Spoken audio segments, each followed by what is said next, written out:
Hello, welcome to Agora, where we talk about the world through the lens of Christianity. I am your host Isaac, and today we are going to talk about kombucha, creation, and providence.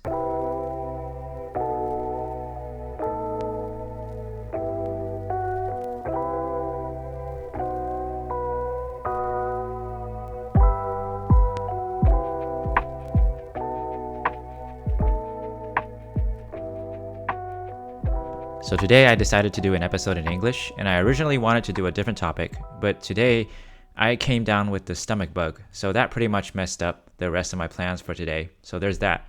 And I didn't feel like I was mentally clear enough to do the topic that I originally wanted to do for today.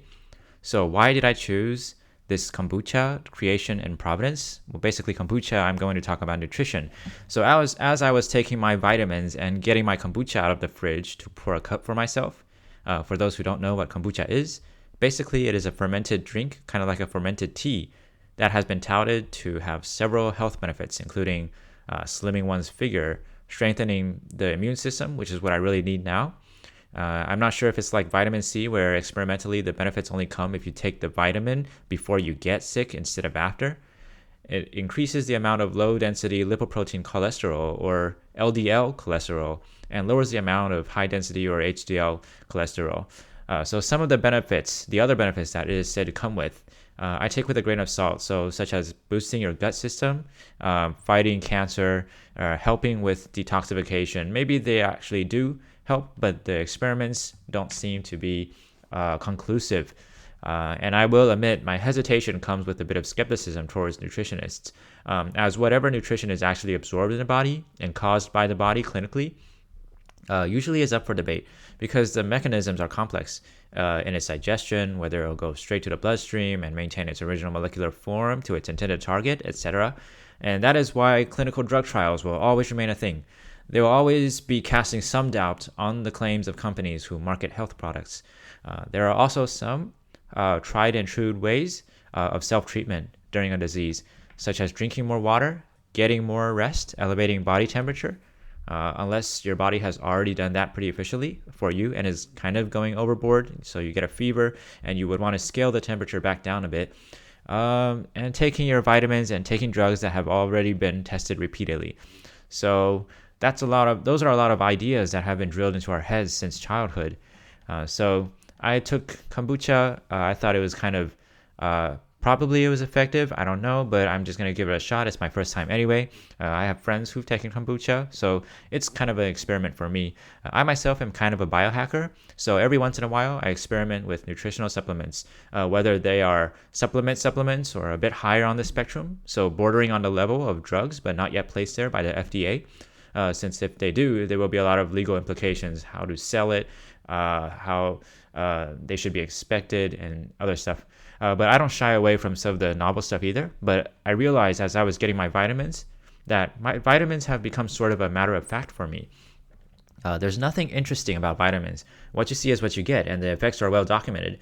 And the degree of boredom with tried and true vitamins or other nutritional supplements borders on a level of an amusement upon hearing the words eat food and drink water to keep yourself healthy. So it's like, duh, you don't need to tell me that. But yet they are so vital and so easy to understand that it's as if so much of your health, if much of your health or even much of life was made easy intentionally in the first place. We only need to do the things which we already want to do. So we want to eat. We want to eat healthy food, good food, independently of health concerns. We recognize good food. We recognize rancid food. And we have a good idea of foods or drugs that cause noticeable effects in our body. And all we need to do is to make a mental note of them and to eat them when our body tells us to, instead of proving every step of the metabolic processes from absorption to utilization and how it will interact with the cells in our body and how those cells will interact with other cells in the body and how the concentration of each molecule will change in the body and whether there is an optimum amount of each drug.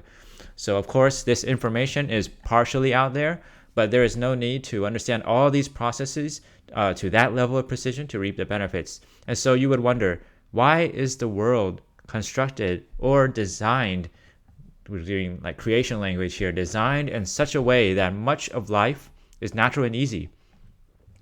Of course, at times it might not look easy when we're still learning all these information in school. Medical students have stellar minds and can retain so much information and can use logic at the same time. So I have an incredibly deep respect for their abilities and self-sacrifice. But when we dig deeper, we discover how much more easy or difficult it can get. So much so that in the 21st century, we are still dealing with not only difficult, obscure mechanisms of disease, but also simple everyday phenomena such as hiccups. That is to say, we don't have a surefire way to stop hiccups on demand, but we just tell people to leave it alone and let it run its course. And such is also the case with most viral diseases. There is no use taking antibiotics, and we just let our body deal with it through its meticulously complex immune system. Anyway, coming back to treatment methods, a lot of novel and alternative medicines are out there vying for the attention of customers and patients.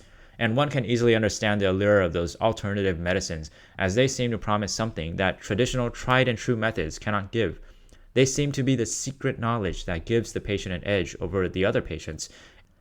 And aside of possibly getting better faster, which is probably the primary motivator of taking those medicines, there is also the added sense of accomplishment of having used one's brain or channels or whatever of information to get ahead of others in life. And sometimes those medicines don't work, and sometimes they do.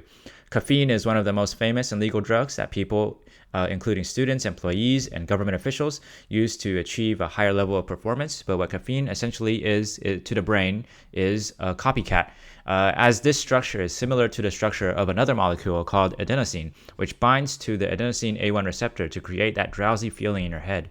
And that drowsy feeling forces your brain to shut down at times. So what caffeine does is that it replaces adenosine in those receptors so that the real guys, the real molecules, adenosines, can't get in. And then caffeine just sits there doing nothing, not even making you drowsy. And so you are safe from the onslaught of adenosine, and every part of your brain starts working without going through a shutdown. Of course, your brain needs to rest every once in a while, or there will be too much poisonous molecules, or we might say radicals, inside your brain that will destroy your brain cells. But of course, some people want to go beyond caffeine and take things like NAD plus supplements, resveratrol, EPA, and DHAs or fish oils. But the point is, much of life is easily livable. Students, even medical students, who are working to get the very knowledge of drugs that improves their learning abilities in the first place, do not have to get that knowledge before they can access those drugs. And if we do not talk about tragic accidents that happen because of a genetic difference in individual bodies, most people are able to reap the benefits of most foods and most drugs. So why am I stressing most people and also the ease with which they can live their lives? So the reason is I want to link this ease and this concept of most people to the concept of providence and grace. How so? God could have scaled our lives to become infinitively harder, granting us a simpler immune system, creating more diseases such that mankind would not have a chance to experience exponential growth in population, or such that only the extremely smart and studious in the world survive. But that is not the case. There is an extremely large spectrum of people who are living their lives to the fullest in this world, and most of the time it's not even related or linked to their abilities, although sometimes it is. And it's not just diseases and pharmacology, but even the joy of walking, looking at the scenery of flowers and mountains, or enjoying conversations and interactions with other fellow people. All these things are still left to us to enjoy and use, even when we have not earned them, and in fact have completely disqualified ourselves to use them in the first place. So we are talking Genesis, after the fall. So would this not be a cause for praise and adoration of God's mysterious grace, which we have freely received, even God's patience with which we have freely received? Now, I also want to talk a bit about the immune system and how it has been used as a single-sided argument for intelligent design or creation. I do not think that the immune system alone is a proof for intelligent design, and also that the immune system is not a proof for intelligent design alone. So there are two sides to this argument, both before and after, that I want to deal with. Continuing from the above, the immune system itself could have been more complicated or less complicated, more effective or less effective. When taking into account all the diseases that are present in each stage of history in the times of the bubonic plague, the immune system was overwhelmed. And for AIDS victims today, it still overwhelms them, whether they contracted it from another person, either knowingly or unknowingly, or congenitally through birth. So if one argues that the effectiveness of the immune system is proportionately evidence for the biblical account of creation, one would also have to bite the bullet and say that all the diseases that overcome the immune system are proportionally evidence against the biblical account of creation. I myself am for the account of creation, but I do not locate its locus in the effectiveness of our immune system, or at least not in the effectiveness of our immune system alone, but in the combination of mankind's immune system and the various diseases that have sprung up or passed from animals to humans. And then it becomes a question of degree. Mankind could be more immune or less immune to the microbial world of antagonists, and what would that be proportionate to a degree of? I do not want to say the intelligentness of God's creation, for God's creation would still be intelligent if either our immune system was perfect or was less effective than it is now or has been in history, but rather it is proportionate to the degree of God's grace towards us fallen humans. It points to God's grace towards us as fallen humans. We are not exactly pushed down to the bare limits of survival, but we are allowed to proliferate over the earth as commanded in Genesis 1 to a great degree, a great population of 8.1 billion people and counting. Genesis 1:28 says, "And God blessed them, and God said to them, Be fruitful and multiply and fill the earth and subdue it, and have dominion over the sea and over the birds of the heavens and over every living thing that moves on the earth." So I realized that God's intelligence is reflected both in the immune system, which is God's grace to us, and in the sicknesses and in the illnesses, which is God's curse over us. The God who created such a magnificent immune system and body for us is the same God that brought down the plagues upon Pharaoh, on Israel, on us today, and on the people in the end times in Revelation 6, verse 7. When he opened the fourth seal, I heard the voice of the fourth living creature say, "Come," and I looked, and behold, a pale horse, and its rider's name was Death, and Hades followed him, and they were given authority over a fourth of the earth, to kill with sword, and with famine, and with pestilence, and by wild beasts of the earth. All this is not to say that the immune system or other instances of intelligent design are not valid proofs, but rather they are incomplete proofs. We want the Bible to speak to the entire spectrum of the human experience, the objective world, man's approximation to the actual knowledge, the truth of the objective world, and so on.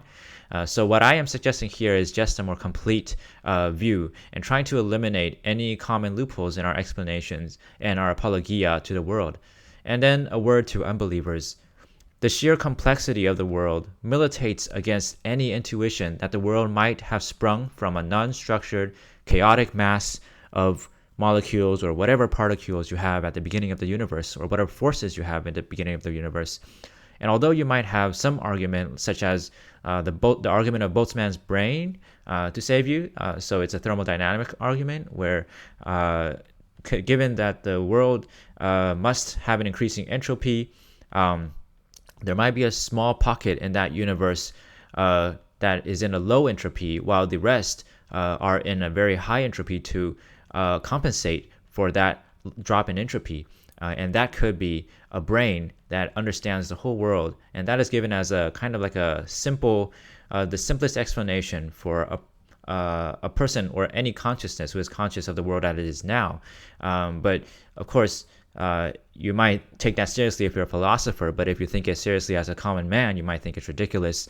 And that itself stands on this Boltzmann brain theory. It stands on or is deep-rooted on the incredibly complex calculus and the way that molecules move and their positions and speeds and their electromagnetic forces or whatever of the other forces they have or how many other forces there are, and in the confidence in a universe that it must obey all these rules at all times consistently over the frame of several eons to bring forth our universe.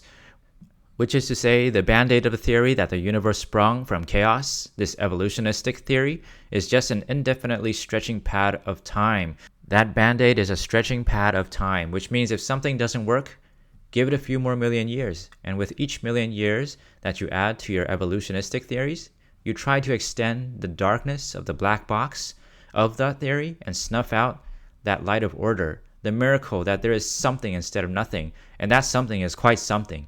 So we have something of a receding God or receding theory charge leveled at theism in the past or Christianity in the past. Something about evolution also is receding in that you just give it more years and you dilute evolution. So we could say the diluting theory. So coming full circle, when given this bullet to bite, Are you sure you don't want the smaller bullets that we're biting now with our theories in Christianity? Of course, if you think you can make the bullets smaller, you can feel free to send an email or a response to the email address below. I would love to hear more about more sophisticated versions of full-scale evolution. So this has been a short and easy session. I apologize I couldn't give it more length than I would have wanted to, but I need to get a rest now. So until next time, bye bye.